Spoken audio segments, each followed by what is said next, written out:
अब मैं इधर हूँ तो नज़र तो आऊँगी। आपको तो पता है जब मैं आती हूँ तो ट्विस्ट लेके आती हूँ। ये शो मुझे कब मिला, कब शूट पे आ गई मुझे पता ही नहीं चला। वो होता ना कि घर पे बैठ के कोई आएगा क्या। Hey guys, this is Tania Sharma and you are watching me on Bazooka. कैसे हो आप? मैं बहुत अच्छी हूँ। ये जानना चाहेंगे क्या आप भी हमें नज़र आ सकते हैं?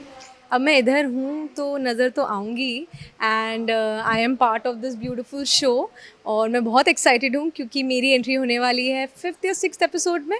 तो you have to keep watching the show. But of course जैसे अभी आपने कहा कि 50 या 60 एपिसोड में क्या शेड हम आपका देख सकते हैं? एकदम लव एंगल ग्रे शेड या क्या क्या होने वाला है? सब कुछ। आपको तो पता है जब मैं आती हूँ तो ट्विस्ट लेके आती हूँ।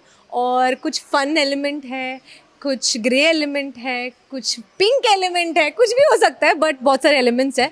एंड आई होप कि जैसे जैसे वो अनफोल्ड होगा ऑडियंस को मज़ा ही आएगा। बट जब ये शो का ऑफर आपको मिला होगा और आपको पता है कि 14 साल पुरानी एक हिट जोड़ी इसमें वापस आ रही है, क्या रिएक्शन था? और सबसे पहले तो क्या कहना चाहोगे अबाउट कहते हैं ना कि दोनों लीड एक्टर के बारे में, क्या ऐसी चीज़ है? मैं ऑनेस्टली एक बात बताऊँ, ये शो मुझे कब मिला, कब शूट पे आ गई मुझे पता ही नहीं चला क्योंकि बहुत क्विक हुआ। मैं बाहर गई थी और जब मैं वापस आई मुझे बोला अच्छा ये कर दो, मैंने कर दिया। अगले दिन मुझे बुला लिया सेट पे, शूट कर रही हूँ। मैंने बोला ये क्या हो गया है। तो समटाइम्स जब आप ज़िंदगी में बहुत सारी चीज़ें प्लान करते हो वो शायद नहीं होती है और कुछ चीज़ें आप वो होता ना कि घर पे बैठ के कोई आएगा क्या। एक्चुअली मेरे ये रोल घर पे बैठ के आया है। So I feel so blessed that this amazing जोड़ी जिनको मैं देखती आई हूँ इतने सालों से and I am finally working with them. They both are super super cute sweethearts and I love working with them. Okay.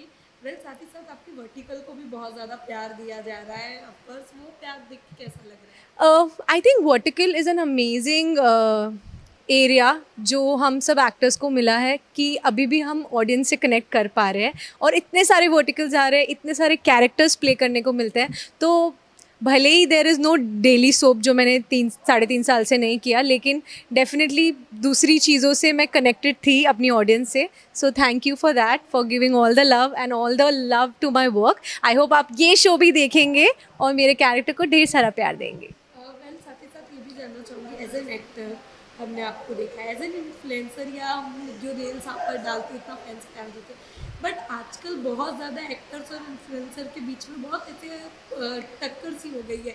आपके घर पे भी एक इन्फ्लुएंसर है, आपकी सिस्टर, तो कभी ऐसा वाला फील होता है क्योंकि आजकल बहुत ज़्यादा चल रहा है actor? No no no, I agree. मुझे ऐसा लगता है कि अगर किसी ने अपने क्राफ्ट पे काम किया है, if they I am an influencer and an actor but first an actor. अगर किसी ने एज एन इन्फ्लुएंसर अपने क्राफ्ट पे काम किया है for acting purposes and then they are getting roles, I am up for it, very good, go for it.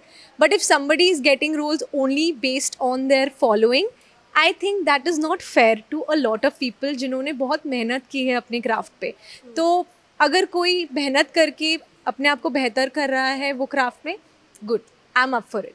कोई नहीं कर रहा है तो अनफेयर लगता है। और तो कुछ डेस्टिनी है, अपनी अपनी अपनी डेस्टिनी होती है, आप कुछ चेंज नहीं कर सकते, किसी की छीन नहीं सकते। सो लास्टली आपके इतने प्यारे फैंस के लिए जाते जाते क्या मैसेज देना चाहोगे आप?